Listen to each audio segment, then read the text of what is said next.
Hello viewers, welcome to cute kitchen and craft. இன்றைக்கி நம்ம சாஃப்டான வடை செய்கிறத பார்ப்போம். அதுக்கு சட்னியோடு சேர்த்து சாப்பிட செம சூப்பராக இருக்கும். நம்ம ஒரு நேரம் செய்யும்போது கொஞ்சம் அழுத்தமாயிடும். அந்த மாதிரிலாம் ஏற்படாமல் நம்ம செய்கிறத பார்ப்போம். வீடியோக்கு போகிறதுக்கு முன்னால் இது வரைக்கும் சப்ஸ்கிரைப் பண்ணாதவங்க சப்ஸ்கிரைப் பண்ணிவிட்டு வீடியோ பாருங்கள். உளுந்து 1 கப் எடுத்திருக்கேன். அதை 2 மணி நேரம் ஊற வச்சுருக்கேன். 2 மணி நேரம் ஊற வச்சாலே போதும். அதுக்கு மேலே ஊற வச்சாலும் நமக்கு கொஞ்சம் புளிப்பு கொஞ்சம் கொடுக்கும். இதுக்கு தேவையானதெல்லாம் எடுத்துக்கிட்டுருவோம். வெங்காயம், கருவேப்பிலை, பச்சை மிளகாய், இஞ்சி ஒரு துண்டு, மல்லி புதினா இலை, இதையெல்லாம் பொடி பொடியாக நறுக்கி வச்சுக்கிட்டுருவோம். இப்போ நம்ம உளுந்தை அரைச்சி எடுத்துக்கிட்டாச்சு. நம்ம வடை சுட லேட்டாக ஆச்சுனாலும் வெளியில் ரொம்ப நேரம் வைக்கக்கூடாது, ஃப்ரிட்ஜில் வச்சிடலாம். கொஞ்சம் உப்பு சேர்த்துருவோம் தேவையான அளவு. வெங்காயம், கேரட் கொஞ்சம் எடுத்திருக்கேன், மல்லி புதினா அரிஞ்சு வச்சுருக்கேன். இஞ்சியும் பச்சை மிளகாவையும் அந்த உளுந்துலேயே போட்டு அரைச்சிட்டேன். குழந்தைங்களுக்கு பச்சை மிளகாய் இஞ்சி வாயில் பட்டால் அந்த வடை சாப்பிட பிரியப்படாதுங்க. அதனால் நம்ம அரைச்சிட்டோன்னா அது எடுக்க முடியாது, டேஸ்ட்டாகவும் இருக்கும் நமக்கு. இப்போ நம்ம எல்லாத்தையும் சேர்த்து நம்ம கலந்துடலாம்.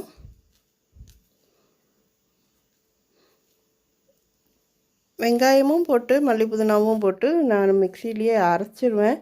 ஒரு சில நேரம் குழந்தைங்க எடுக்க முடியாத அளவுக்கு கூட. இப்போ நான் சேர்த்து அரிஞ்சு போட்டிருக்கேன். இப்போ எண்ணெய் வச்சாச்சு. எண்ணெய் சூடானதும் நம்ம கையிலேயே பிளாஸ்டிக் கவர்லாம் சேர்க்காம கையிலேயே வச்சு அதுலேயே நம்ம சின்ன ஹோல் போட்டு அதை பார்த்து போடணும். எண்ணெய் சூடாக இருக்கும், போடும்போது நல்லா கவனமாக போடுங்க.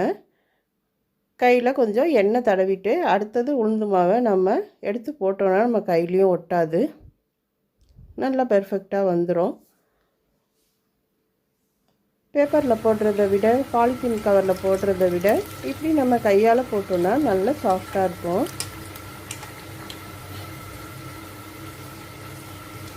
இந்த மாதிரி ட்ரை பண்ணி பாருங்கள். உளுந்து வெளியே அதிக நேரம் வைக்காமல் ஃப்ரிட்ஜில் வச்சுட்டு அப்புறம் எடுத்து யூஸ் பண்ணுங்கள். அப்போ தான் கொஞ்சம் புளிப்புலாம் கொடுக்காம வடை நல்லாயிருக்கும்.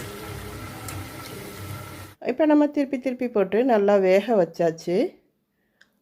மொறுண்டு நல்லா வெந்துருச்சு. இப்போ நம்ம வடையை எடுத்துடலாம். இதுக்கு நான் தேங்காய் சட்னி மட்டும்தான் செஞ்சேன். பிரியப்பட்டால் மற்ற புதினா சட்னி, இஞ்சி பூண்டு சட்னி எது வேணுமோ சேர்த்துக்கலாம். எல்லாமே நல்லாயிருக்கும் மல்லி புதினா சட்னி. இப்போ மிச்சம் இருக்கிற மாவியை நம்ம போட்டு வடையாக தட்டி எடுத்துடலாம். திரும்பவும் சொல்கிறேன், எண்ணெயில் போடும்போது நல்லா கவனமாக பார்த்து போடுங்க.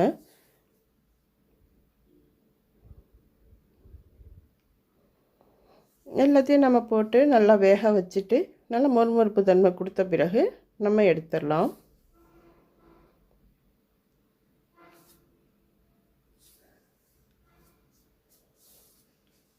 இந்த மாதிரி நம்ம எடுக்கிறது ஈவினிங் ஸ்நாக்ஸ்க்கு நைட் வரைக்கும் நல்லா சாஃப்டாக நல்லாயிருக்கும். அதே காலையில் நம்ம செஞ்சோன்னாலும் சாயந்தரம் வரைக்கும் நல்லா சாஃப்டாக இருக்கும்.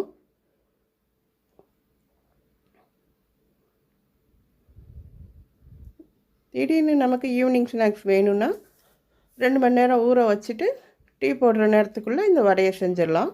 இதுக்கு தேங்காய் சட்னி ரெடி ஆகிருக்கு. இப்போ வடையை நம்ம டேஸ்ட் பண்ணிடலாம். எவ்வளோ சாஃப்டாக இருக்குது பாருங்கள். இந்த மாதிரி நீங்களும் ட்ரை பண்ணி பாருங்கள். வீடியோ பிடிச்சிருந்தால் லைக் பண்ணுங்கள், ஷேர் பண்ணுங்கள். ரிலேட்டிவ்ஸ், ஃப்ரெண்ட்ஸுக்கு ஷேர் பண்ணுங்கள். சப்ஸ்கிரைப் பண்ணாதவங்க சப்ஸ்கிரைப் பண்ணுங்கள். மோர் வீடியோஸ் வந்துக்கிட்டே இருக்கும். சூப்பரான சாஃப்டான evening snacks vada chutney ready. Thanks for வாட்சிங்.